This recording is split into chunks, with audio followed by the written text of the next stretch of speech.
Nshuti bavandimwe mukurikiye Garuka TV7 nongeye kubasuhuza amahoro y'Imana nabane namwe mwese kandi ubuntu n'amahoro biba muri Yesu Kristo bibane namwe none n'iteka ryose. Ngarutse hano ngira ngo twongere twige amagambo Uwiteka yongeye kumpishurira agomba gufasha ubwoko bw'Imana kugira ngo bubashe gukomerera muri uru rugendo ndetse bubashe kuzagera mu ijuru amahoro. Narababwiye ngo uko byagenda kose muri uru rugendo ibintu by'Imana burya na amakode. Niyo mpamvu Yesu yahise abwira abigishwa be ubwo yigishaga abantu 5,000 arababwira, baramubaza bati ariko kuki ukunda kwigishiriza mu migani? Arababwira ngo mwebweho mwahawe kumenya iby'ubwiru bw'Imana, ngo ariko bari yabo ntibabihawe. Mwahawe kumenya iby'ubwiru bw'Imana. Haleluya. Ubwiru bw'Imana mbibutse ko umwiru ni umuntu b'ibwami kandi akamenya iby'ingoma. Kugira ngo umwiru rero ugomba kuba warahishuriwe iby'ingoma ya Kristo, bityo ukaba umwiru w'ijuru. Hanyuma abwira intumwa ngo mwebweho mwahawe kumenya iby'ubwiru bw'Imana ariko bo ntibabihawe. Ndashimira Imana ko yabashije kumishurira iby'ubwiru bwayo, ari byo nanjye nje kukubwira muri aka kanya, kugira ngo muri urugendo dufatane ukuboko tuzagera iwacu mu ijuru, aho tuzamererwa neza tumaze kurya ku giti cy'ubugingo, tumaze no kunywa ku mazi y'ubugingo, kandi Uwiteka azatwambika ikamba ry'ubugingo. Ibyo ndabikwifurije mu izina rya Yesu. Hanyuma icyigisho cy'uyu munsi kiravuga ngo ububata bwa Satani nuko wabukira. Uko wakira ububata bwa Satani. Ese ububata bwa Satani ni iki? Nshuti bavandimwe, reka dusome hano mu gitabo cya mbere cya Petero ibice 5 umurongo wa 7. Haravuga ngo muyikoreze amaganya yanyu yose kuko yita kuri mwe. Haleluya. Iyo Mana ishobora byose ikabikomeye, muyikoreze amaganya yanyu kuko yita kuri mwe. Nongeye kubibutsa ko iyi Mana namaze igihe kirekire nanjye nzi ko nsenga Imana, ariko mu by'ukuri ntasenga Imana. Iyi Mana irakomeye ku buryo ivuga ngo tureme umuntu. Ntabwo yigeze ivuga ngo tureme umusatsi, ngo dushyireho amatwi, ngo tumuhe umutima, ngo tumuhe amara, tumuhe impyiko n'inyama zo mu nda n'amaraso. Oya, yafashe icyondo irabumba, ihumekera mu muntu, ubundi ibindi byose biribwiriza. Ntabwo ari ngombwa ngo yirirwe ivuga akantu ku kandi. Oya, ubuhanga n'ubushobozi bwayo n'ubushongore n'ubukaka byayo birahagije ko ivuga n'ibyo itavuze bikabaho, kubera ko itegeka kandi ishoboye byose, kandi ubuhanga bwayo burahambaye cyane ku buryo imigambi yayo itarondoreka. None iyo Mana ishobora byose, kera rajyaga nigishwa ngo Imana ni urukundo. Imana ni urukundo mu by'ukuri, yego, kuko ngo ufite urukundo aguma muri yo, kandi nayo ubwayo ni urukundo ngo kubera ko yakunze abari mu isi cyane byatumye itanga umwana wayo, kugira ngo umwizera wese atazakorwa n'isoni, ahubwo ahabwe ubugingo buhoraho. Ariko iyi Mana abantu bayibonye amaso ku maso. Haleluya. Irakomeye, irahambaye. Wayibaza ubwo Abisirayeli bayibonaga ndetse n'abatambyi na Mose bagiye kuyisanganira ku musozi Sinayi, bagiye kubona babona umusozi uracumbye, uratigise, ngo haje umwotsi umeze nk'ikome, imirabyo irakubita, imirabyo irarabye, inkuba zirakubita, ngo haboneka igishitsi gikomeye. Ubundi Yohana we ari ku kirwa cya Patimosi, ngo yabonye ari inkuba, ari umuriro, ari imirabyo, ari n'amajwi asuma. Iyo niyo Mana ishobora byose. Iyo niyo Mana ikomeye, ituye ahirengeye, yicaye mu ijuru kugira ngo idusove, itugirire neza, itwambike gukiranuka kubw'igitambo cya Yesu Kristo cyatambwe. Iyi Mana irakomeye. Ni inkuba n'imirabyo n'umuriro n'amajwi asuma. Yicaye ngo imbere y'ibitereko 7, ibyo bitereko imbere yabyo hari inyanja isa n'urubura. None ibyo bitereko 7 bifite n'amatabaza 7. Iyo Mana ikikijwe n'ibizima 4, ngo buri kizima gifite amaso ahantu hose. inyuma y'ibyo bizima ngo niho haza abakuru 24 bahora basingiza ngo Uwiteka arakomeye, Uwiteka arakabaho, Uwiteka azahoraho, ingoma ye izahoraho iteka ryose. Haleluya. None inyuma y'abo bakuru 24 niho hari abakerubi n'abasarafi bahora basingiza intebe y'Imana, bahora basingiza bati Uwiteka arakabaho, nahoreho, Uwiteka niwe wahozeho kandi azahoraho, icyubahiro n'ikuzo n'ibibibye. Hanyuma inyuma y'abo bakerubi n'abo basarafi ngo hari abamarayika uduhumbi n'inzovu. Uwo Yohana we niko yabibonye. Haleluya. None Imana ikomeye gutyo ivuga bikaba, ivuga ngo tureme umuntu amaraso akabaho itigeze ibitegeka, ubwonko bukabaho itigeze ibitegeka, hakabaho amagufwa itigeze ibivuga.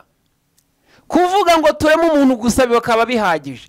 Yavuga ngo isi n'ijuru nibibeho, ngo itandukanye amazi n'ahumutse, ahumutse hakazamwe amabuye n'itaka, hakazamwe amasarabwayi n'ubundi bwoko bw'amabuye itigeze itegeka. Iyo nuko ivuga ngo ahumutse gusa, ibyo byose bikibwiriza.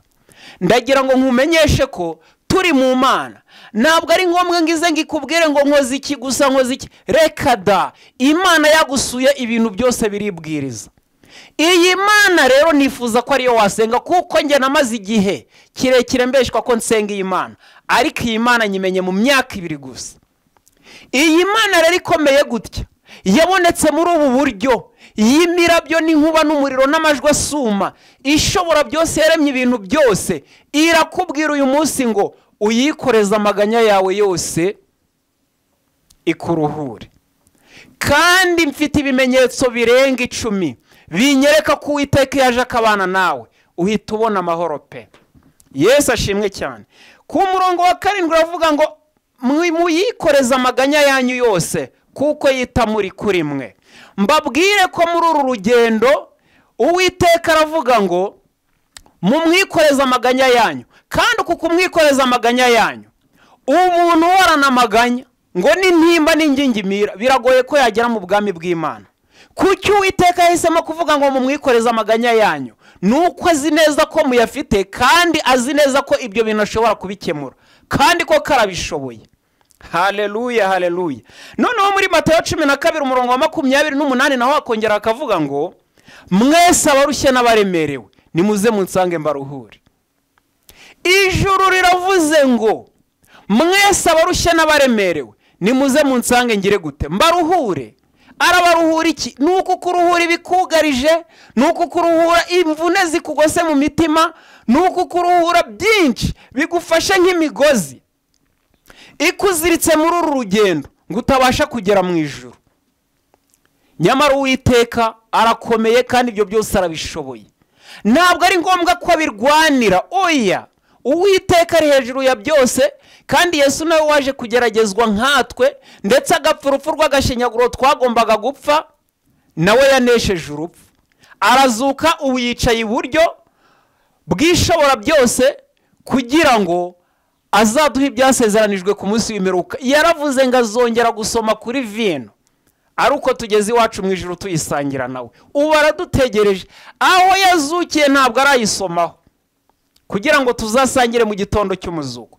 Ariko none muri aka kanya arakubwira ngo abarushye n'abaremerewe muze munsange mbaruhure. Ese ni iki gishobora gutuma udasanga Uwiteka ngo akuruhure? Mbibutse neza ko ikintu cyagiye kimbabaza, nagiye mbona hari abantu benshi bafite inzara n'inyota byo gukiranuka.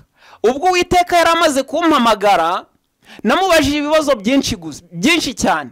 Ubwo nageraga ku musozi naje gusanga y'abantu bababaye kweri kweri. Ndamubaza ni se Uwiteka wamamagaye kugira ngo bigende gutya, kugira ngo nanjye mere gutya? Ese kuba mu gakiza bisaba kuba umuntu yababara bikagaragaza ko umubabaro wamurenze, ukavamo imbere hanyuma ukagaragaramo inyuma bikagaragara ko uwo muntu ari indushyi pe? Ibyo nibyo bivuze agakiza. Uwiteka arambwira ngo oya, aba bantu benshi banze ijambo ryanjye, biringira abahanuzi b'ibinyoma, bakurikirana abigisha b'ibinyoma, kandi Yesu ari we mwungeri mwiza, ari nawe buye rikomeza imfuruka abubatsi banze.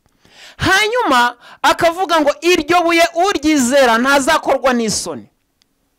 Ariko nanone ngo nibuye risitaza ngo rikaba urutare rugusha, ngo kubera ko basitara ku ijambo ry'Imana kandi aribo ryagenewe. Mbabwira yuko, mbamenyesha yuko, mbatangariza ko, haleluya haleluya, mukwiye kwitondera amategeko y'Imana uko byagenda kose, kuko ni muri abanyu ngo mwigenge, mwaguzwe amaraso y'igiciro cyinshi. Utabyumva cyo ni ikibazo gikomeye cyane. Yesu ashimwe cyane. Ijambo ry'Imana nizo mbaraga z'Imana, tuzongera kubibona mu cyigisho kizakurikiraho. Nta handi tubonera imbaraga z'Imana turi mu isi y'ijuru usibye mu ijambo ry'Imana yivuga ngo bibeho bikabaho, yategeka bigakomera. Iyo ukomeje gusoma ariya magambo iravuga ngo ibuye ryahinyuwe n'abubatsi, bariya bubatsi bandi n'abubatsi b'Abisirayeli b'abatambyi bari bategereje ko Mesiya azaza. Hanyuma bategereje ko Mesiya azaza ngo bahoraga bambaye n'amategeko ku bitugu byabo. Ariko uko guhora bambaye amategeko ku ntugu zabo, bari barakoze amategeko, bambaraga ari amategeko y'Imana, ariko nanone bakambara n'andi mategeko bo ubwabo bakoze nk'abantu, ngo n'ubwoko bwatoranijwe, ku buryo no kuramukanya n'abandi bantu bo mu kindi gihugu byari bibujijwe ndetse byari kirazira. Ibyeje byose by'imigenzo abikuraho ndetse n'iby'ibitambo, aravuga ati ninjye gitambo kizima, unyizera ntazakorwa n'isoni. Ariko nanone ngo usitara kuri iri jambo akivurguta mu byaha, iryo buye ari ryo Yesu Kristo, ngo n'ibuye risitaza rikaba urutare rugusha. Nshuti bavandimwe, tugiye kwiga uburyo ushobora kwigobotora ingoyi y'umwanzi Satani. Ibi bita ngo ni karande, ibi bita ngo ni imyuka y'abadayimoni, ibi bita ngo ni nyabingi mwagiye muvukiramo. Nanjye niko byangendekeye. Nanjye ntabwo navukiye ahantu heza, nubwo nabeshwe ko navukiye mu itorero, ariko sinari narigeze nikuriza imbaraga, kuko igihe cyarageze zingiraho ububasha. Uyu munsi umuntu arafata icyemezo akavuga ati ngewe ndaho ngaho nkora akazi k'ubujura, akaba ashobora kugira ngo niwe wikoresha. Aka kanya umuntu arabaho mu bubata bw'ubusambanyi, akibwira ngo nuko ariko ameze ngo niko kuba umuntu w'umugabo. Nyamara ufite abana b'abakobwa n'abahungu, ukwiye gutoza umuco mwiza kugira ngo nuvuga nabo bakumvire, hanyuma nabo ubwabo birinde kujya mu bibi. Ese abana bawe nibamara kumenya ko ari ako kazi ukora, ko nubwo ugenda wububa, igihe kigera byanze bikunze bikamenyekana, bizagenda bite? Umwana wawe uzamubwira ngo yatashe nijoro gute kandi nawe azi kugenda wububa? Iyo nayo ni ingoyi y'umwanzi Satani. Tugiye kwiga ukuntu umuntu ashobora kwigobotora ingoyi z'umwanzi Satani. Haleluya haleluya. Ukuntu umuntu ashobora kwigobotora ingoyi y'umwanzi Satani kandi bigakunda mu izina rya Yesu, kubera ko nababwiye ngo ijambo ry'Imana niryo mbaraga z'Imana kandi niryo ridukiza. Uko byagenda kose nta handi dufite gukirira usibye kumvira ijambo ry'Imana. Haleluya haleluya. Uko noneho wakwigobotora ingoyi y'umwanzi Satani. Umwanzi Satani yabasa abantu ku buryo umuntu agenda akamara imyaka 5-10 yikinisha, we akumva ubwo buzima arashaka kubuvamo, ndetse benshi bakagerageza no kunywa imiti kugira ngo bave muri ibyo bintu. Ugasanga umuntu araraterwa n'abadayimoni. Abadayimoni bakubujije amahoro n'amahwemo, ibintu byose byaranze, yewe ndetse ugasanga hari n'ubukene bumeze nk'uburwayi. Burya rero reka mbabwire, muri urugendo rujya mu ijuru, ntabwo ngiye kubasezeranya ko ngewe nzababwira ko Imana ibubakiye amataje cyangwa ikabagurira amamodoka. Oya, sinacyo yantumye. Ariko nanone iyo urwaye ubukene butuma wiganyira ku buryo ushobora kubura ibyo kurya, Yesu yabwiye Pawulo ngo ubuntu bwanjye buraguhagije, kuko ubifite ibigutunga ukagira n'ibyo kwambara, ubuntu bwanjye buraguhagije. Byibuze gira n'ibigutunga ugire n'ibyo kwambara. Ariko abantu benshi baba kungoyi ku buryo usanga no kurya ari ikibazo. Umuntu ugasanga uratekereza ku byo kurya gusa, ari byo afitiye umushinga. Iyo ariye saa sita ugasanga kurya nijoro ni ikibazo, agatangira gupanga inzira ukuntu ari bubigenze kugira ngo aze kubona isahani ya nimugoroba bikemera cyangwa bikanga. Ubwo narwo ni uburwayi bw'abadayimoni, kandi hari abantu Satani yahejeje hasi bigezaho. Uko wakwigobotora ingoyi z'abadayimoni. haleluya haleluya. Ni gute umuntu ashobora kwigobotora ingoyi z'abadayimoni igihe bamubase bene aka kageni? Igihe wumva ushaka kureka kwiba ariko ugasanga byabaye ikibazo, ugasanga urabireka icyumweru kimwe ariko ukongera ukabyisangamo. Haleluya haleluya.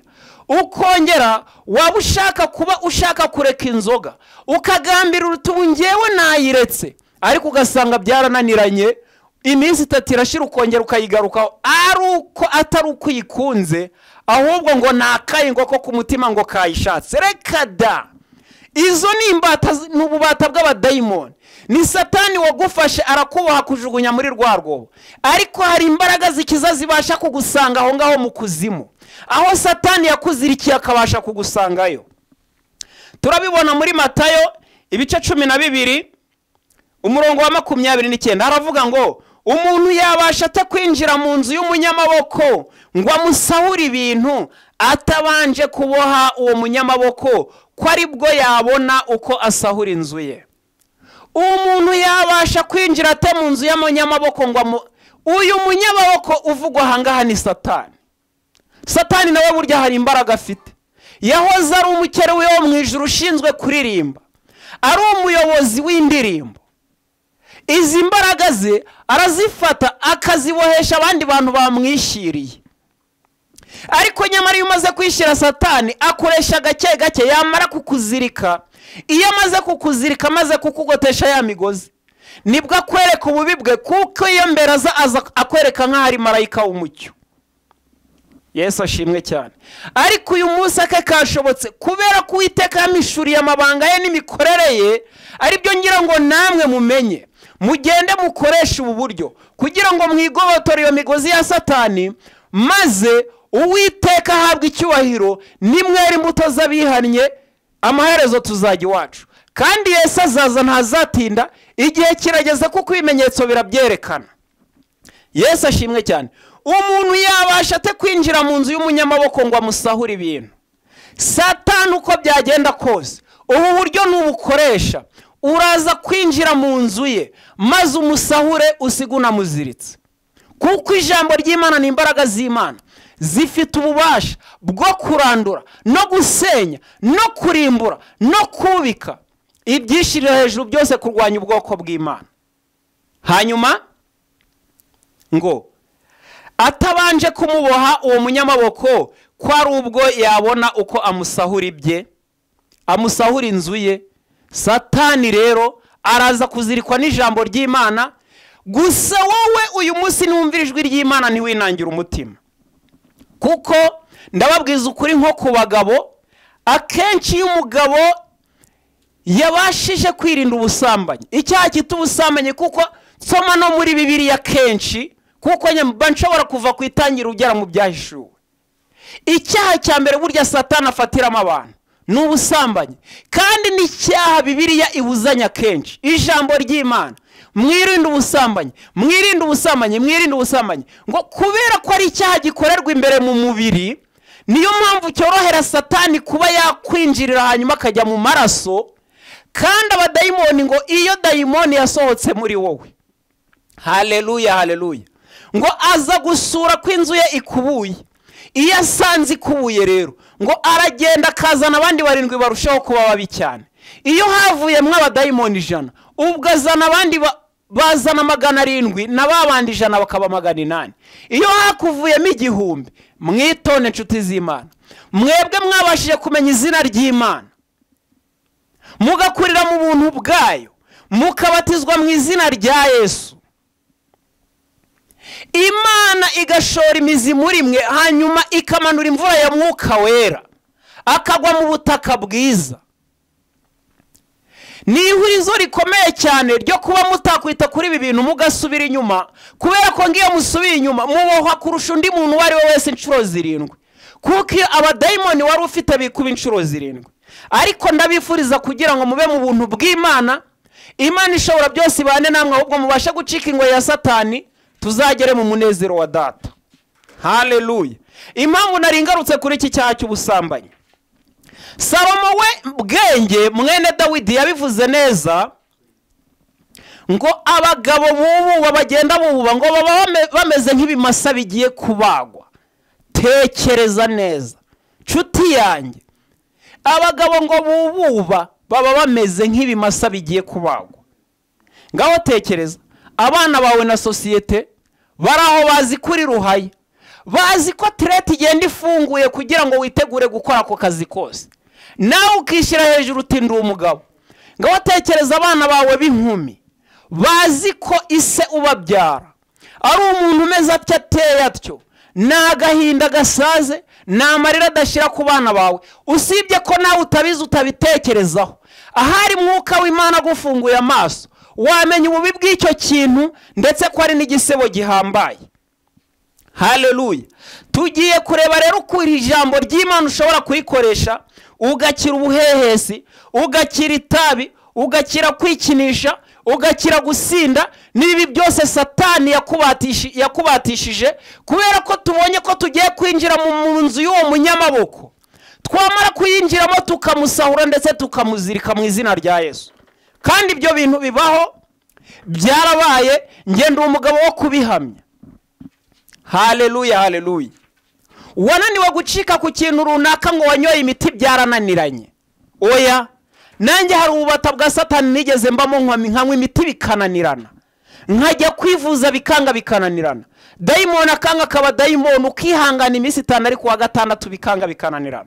Ariko ndashima Yesu wankijije, wabanye nanjye, akankiza ingoyi y'umwanzi Satani, akamunzirikira akoresheje ijambo rye, ndetse nkabasha gusahura umunyamaboko atari njye ubikoze, ahubwo ari ijambo ry'Imana rikorera muri njye.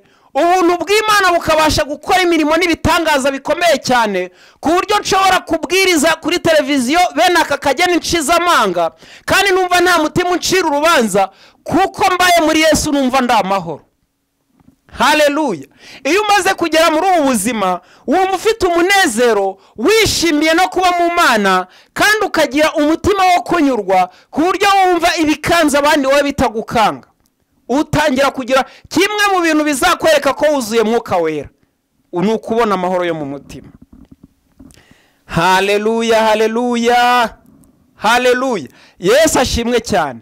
Mbibutse ko gukoresha iri jambo ry'Imana mu Baroma igice cya 1 umurongo wa 16 baravuga ngo erega ubutumwa bwiza ntibunkoze isoni, kuko ari imbaraga y'Imana ihesha uwizera wese gukizwa. Ngo ubutumwa bwiza ntabwo bunkoze isoni, kuko ariyo mbaraga z'Imana. Iyi mbaraga y'Imana rero ndashimira Imana ko yankoreyemo, igatuma ntandukana n'ibyo bintu bya karande, n'izo ngo z'abadayimoni benshi usanga bapfa basaze. Oya, hari Imana ishobora byose, ivuga bikaba, yategeka bigakomera. Ariko irema umuntu yamuhaye umudendezo. Dawidi we niwe wavuze ngo ese umuntu ni iki ko wenze kumugira nk'Imana? Tandukanye indyo n'imoso. Hanyuma iramubwira ngo mwana w'umuntu, dore nagushize imbere. Mika 6:8. Uzi gutandukanya indyo n'imoso, icyo nkushakaho ni ukugendana n'Imana. Icyo Uwiteka gushakaho ni ukuva mu bidatunganye, ukagira umutima ubabarira, nucira abandi manza gusa, kuko utazi ikibuga bakiniramo. Uyu munsi ntabwo ufite gucira abandi manza, kuko ikibuga bakiniramo wakigushiramo ntabwo uzi niba watera icenga ryiza. Oya, rimwe na rimwe Imana yigeze ibinyereka ubwo nari nshatse kumva ko nge nakiranuka. Dukiranuka gusa kubwo kugambirira gukora ibyiza, ibi bidutanze imbere. Yesu Kristo nicyo cyamuzanye kugira ngo abiduhanagureho. Ariko niwumvira ijambo ry'Imana ntiwinangira umutima. Mbibutse ko password ya mbere ari ukwihana ibyaha, ukamaramaza, kandi ugaharanira kugira umutima wera nk'uko Dawidi yabivuze.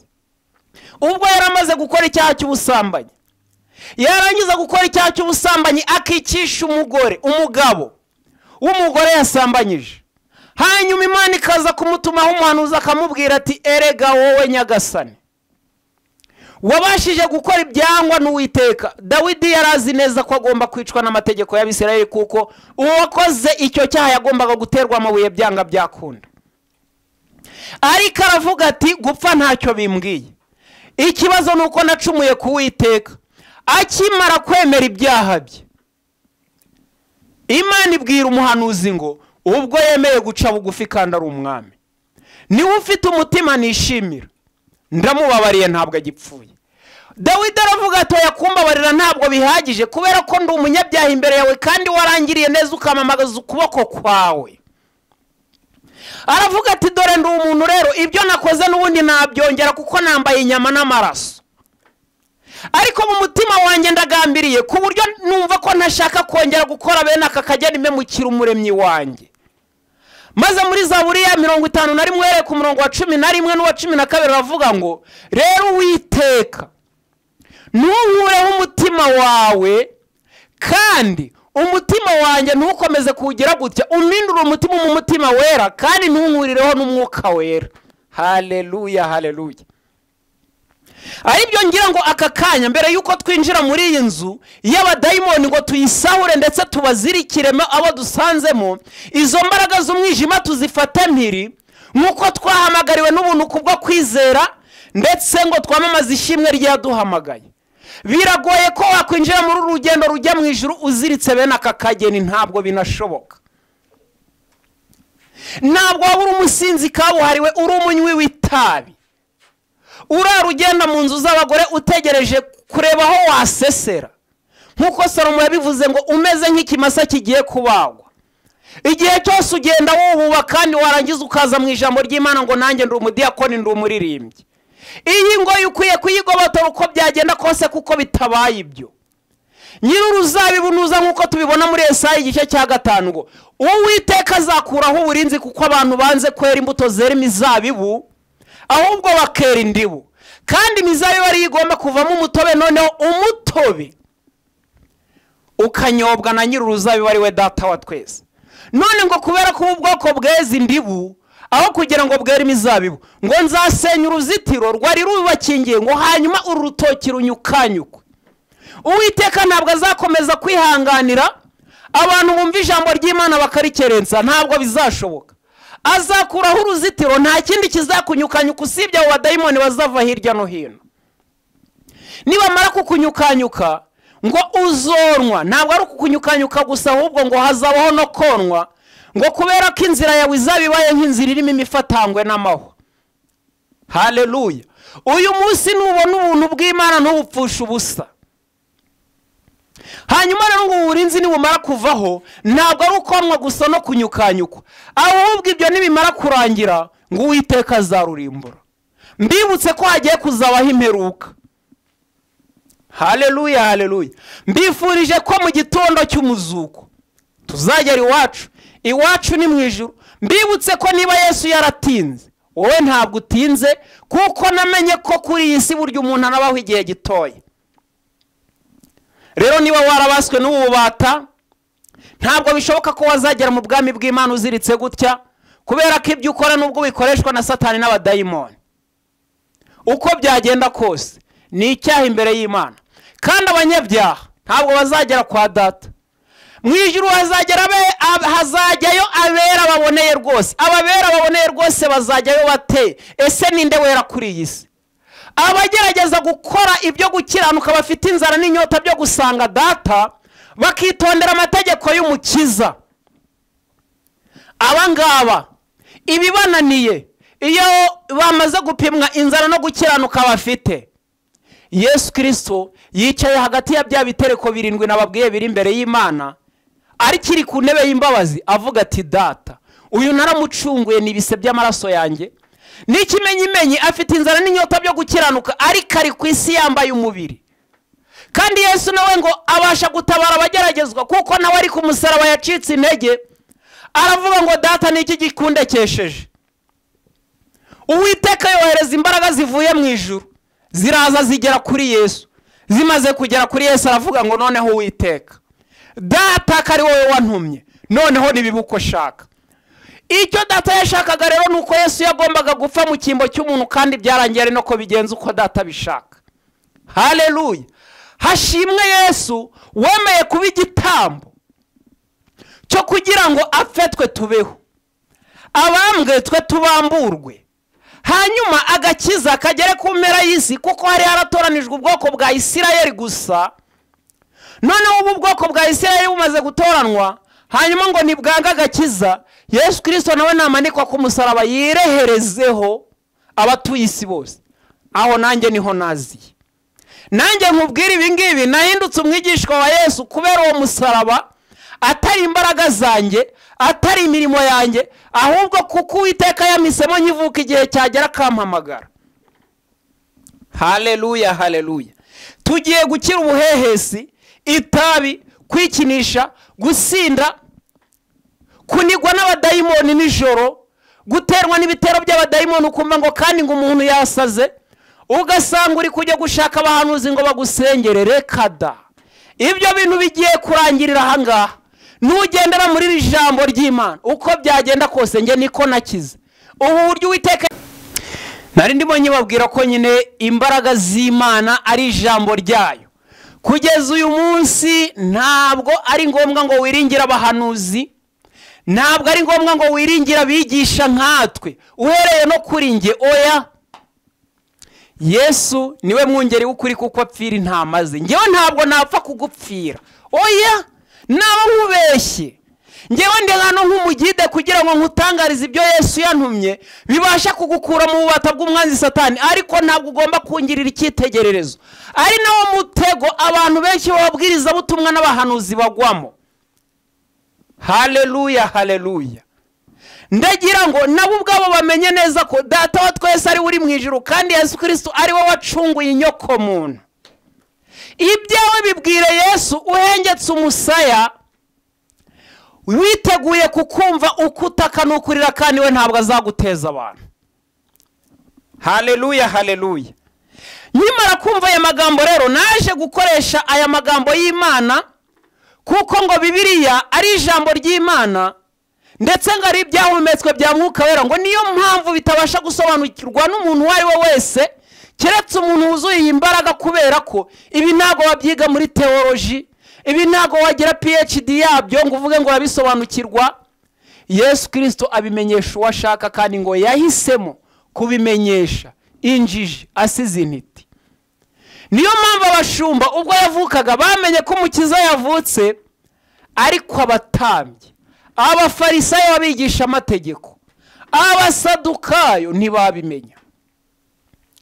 Arahunga aragaruka ntibabimenya. Ava i Nazareti ajya gutura i Galilaya ntibabimenya. Araza arabaza ntibabimenya. Igihe kigeze akora imirimo n'ibitangaza ntibabimenya.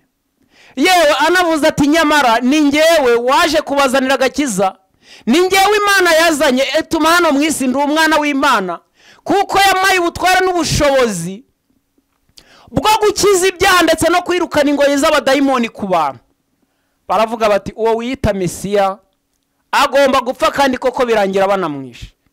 Yewe kugira ngo babibone neza aranazuka, azukana n'abera, ariko ntibanga kunyurwa. Baravuga bati baha abagabo bari barinze imva, barababwira bati mugende muvuga ko bamwibye. Ni igitangaza.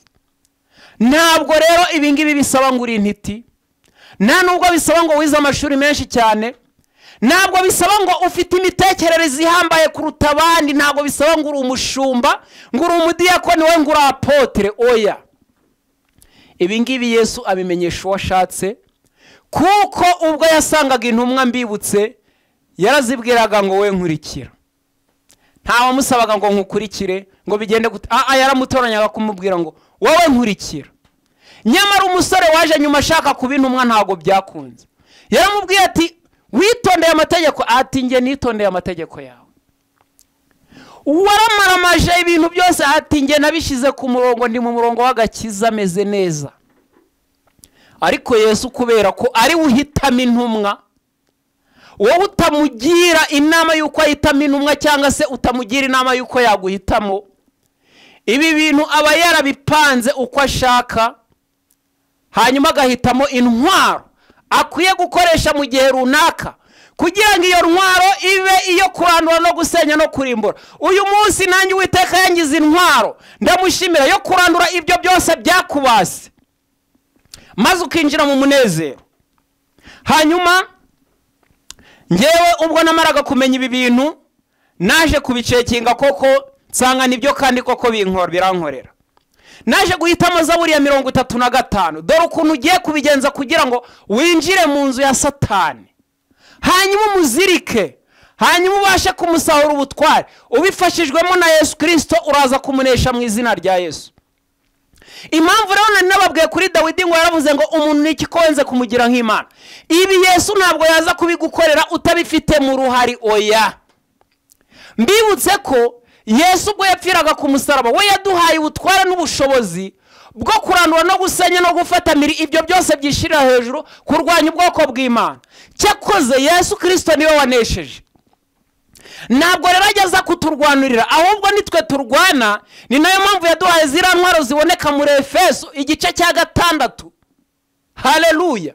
kugira ngo tuzirwanishe hanyuma we aza tuneshereze, kuko we ntabwo akirwana. oya, Satani ntabwo arwana n'abadayimoni, yarabanesheje, yarabaziritse. ubu baraziritse, barindiriye umuriro ugurumana uzaza ku munsi w'imperuka, ku munsi wo kuramuka. Satani n'abadayimoni bakavaho burundu, ingoyi y'umwijima ikavaho burundu, hakima ingoma itazahanguka. Yesu Kristo niwe mwami w'abami, niwe ugomba kuzayobora ingoma y'umucyo, kuko niwe mucyo. ubwo rero nasabaga nafataga iyi Zaburi ya 35.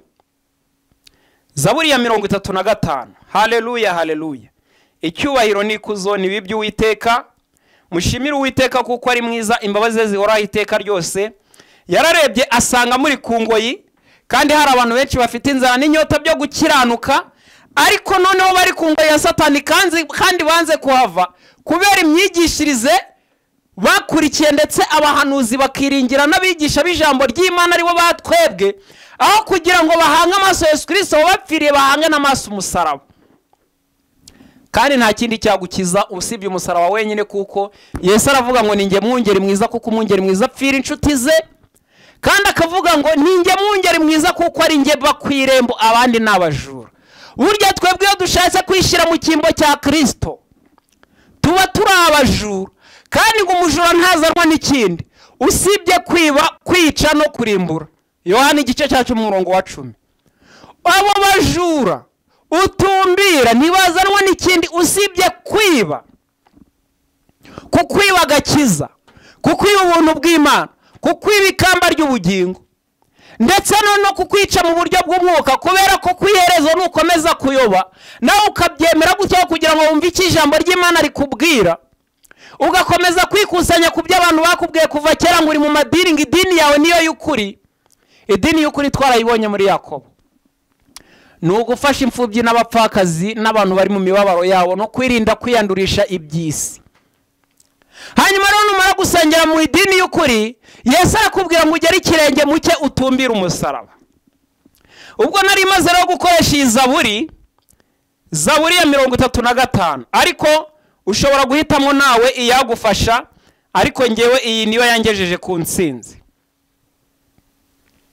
Zaburi ya Dawidi iravuga ngo Uwiteka aburana n'abamburanya, arwana n'abandwanya.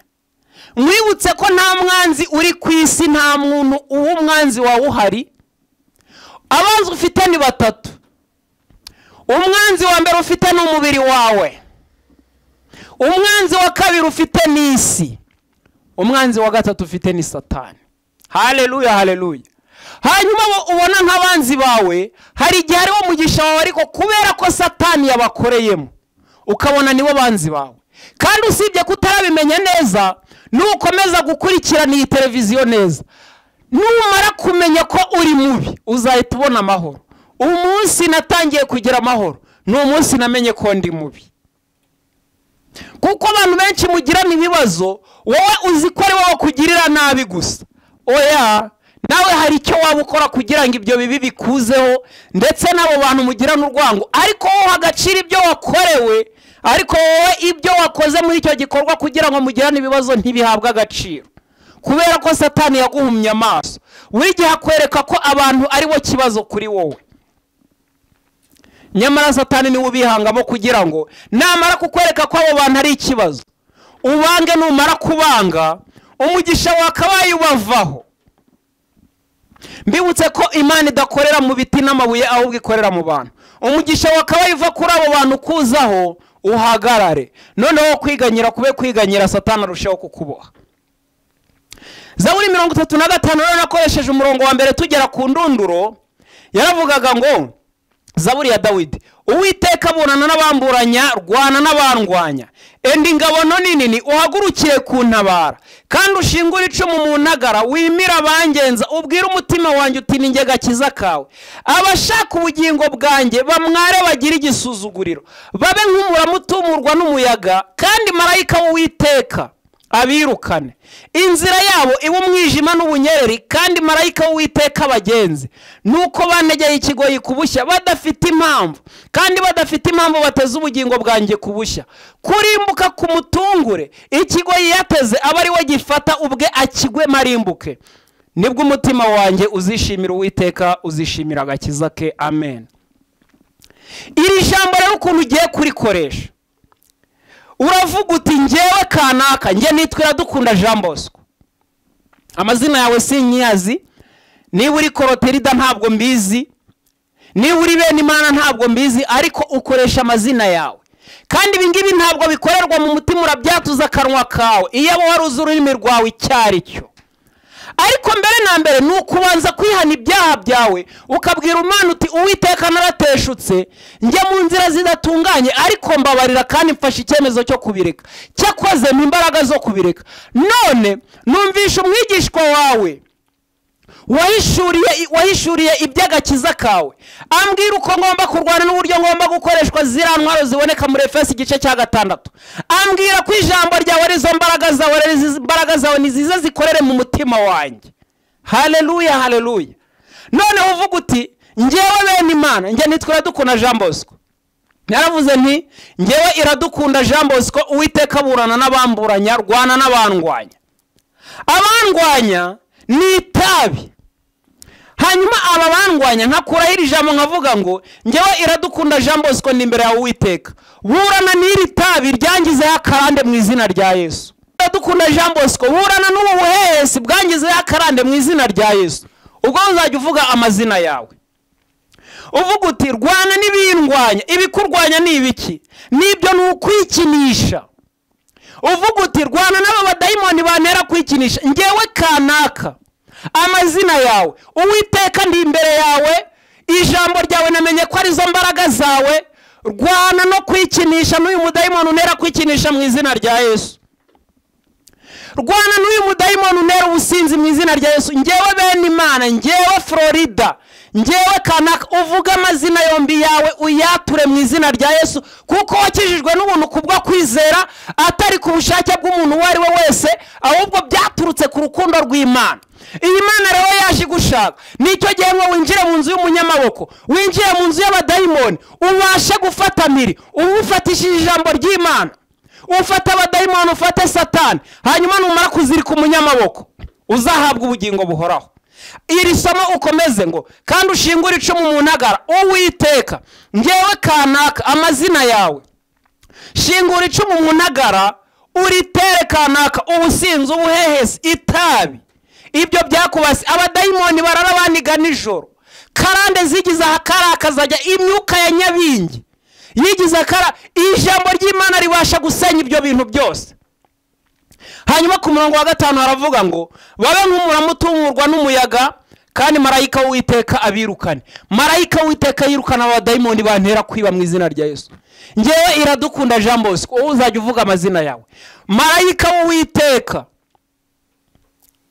niyirukane uyu mudayimoni untera kwiba mu izina rya Yesu, kandi amugenze kurimbuka gutungura uyu mudayimoni mu izina rya Yesu. Mfite icyizere ko uzakira mu izina rya Yesu, kuko nta kinanira ijambo ry'Imana. Iyo yavuze ngo isibeho ikabaho hakabaho amashyamba, utekereza ko ari itazagukeza? Wanyoye imiti byarananiranye, ariko igihe kirageze ngo unywe kandi usogongere ijambo ry'Imana. Iwawe hawe ari ntonganya, ntabwo uzi ikizizana umunsi ku munsi, ni karabaye. Reka da, mu ijambo ry'Imana usengere mu ijambo ry'Imana, kuko ribasha kurandura, rikarimbura imisozi, rikahindura ibibaya, ibyishyiraga hejuru byose kurwanya ubwoko bw'Imana bikaba amataba. ibi ndi umuhamya wo kubihamya. Ubu muri Yesu ndi amahoro, kandi ntabwo wigeze uba ku ngoyi iruta iyo nabayeho. Nuko ubu dufite igihe gito nabikubwira. Nongera kukubwira ngo niba wumva ibi ngibi hari icyo byagufasha, rwanisha ijambo ry'Imana, hanyuma uvuge amazina yawe, uhitamo ijambo ry'Imana uryisoma umurongo uvuge ngo bingirirwaho mu izina rya Yesu. Kandi uyu mudayimoni waneraga ibi ngibi ni wowe uzi ibyakubasa, ubivuge mu mazina, uvuga uti arimburwe n'inkota y'ijambo ry'Imana mu izina rya Yesu. Kandi ibi ngibi nubikora, uzasenga aya masengesho urya ibiryo bikeya.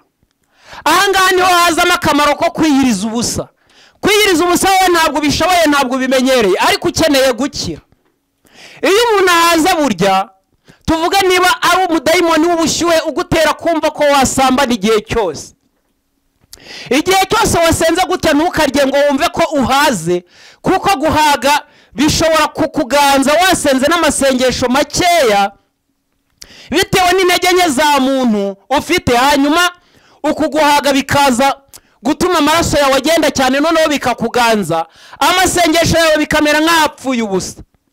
Muri iki gihe irinde kurya ngo uhage, urya utuntu duke two kugutunga. Niba ari ukwezi kumwe cyangwa ibyumweru bibiri ufashe byo kwigobotora uwo mudayimoni, jya urya bikeya, use n'umuntu usamura.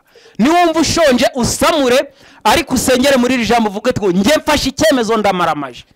Nyuma yo kumaramaza, Uwiteka ni wowe waneshereza bino. Ndakwinginze ijambo ryawe rikubikorerweho.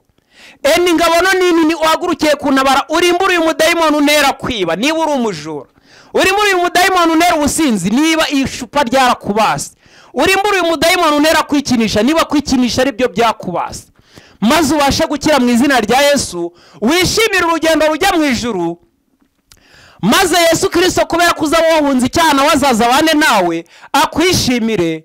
Ku iherezo ry'urugendo tuzambikwa ikamba ry'ubugingo. Nibyo mbasabira nanjye nisabira mu izina rya Yesu. Mwibutsa ngo niba ibi ngibi wumva bigufitiye akamaro, jya kuri YouTube wandikemo Garuka TV7 ukande subscribe. Ibi biganiro ujye ubitega amatwi, hari aho bizakuvana kandi bigeraho bikugeza. Ndakwinginga, ndakumenyesha ko Yesu agutegeye amaboko kugira ngo agukize. Habuze wowe wari kumwe n'umukozi w'Imana Iradukunda Jean Bosco. Mugira amahoro y'Imana. Amen. Umubare wacu ni 9, igisobanuro cy'umwataka. Ifoto yacu igusigira urwibutso mu birori byawe, yaba ubukwe, anniversaire, bridal shower, inama n'ibindi. Nguhitiyemo 9 Image Studios ngo bagufashe gukesha ibirori byawe bizahore bihanze. Muri 9 Image Studios bakwandikira ku mipira mu buryo bwose, ibikombe, amakaramu, gukora ibitabo, kwandika ku ngofero. Umwihariko ukaba ifoto bagufotorera muri studio ugahita uyitwara. Ngwino wihugure gukora live streaming, photography, gutunganya filime ndetse na social media management. Wadusanga muri centre y'Abatsinda ku cyapa cya taxi ahazwi nko ku iseta ya Giheka. Hamagara tukurangire kuri 07 22 810 891. 9 Image Studios. Your image will stamp your heart.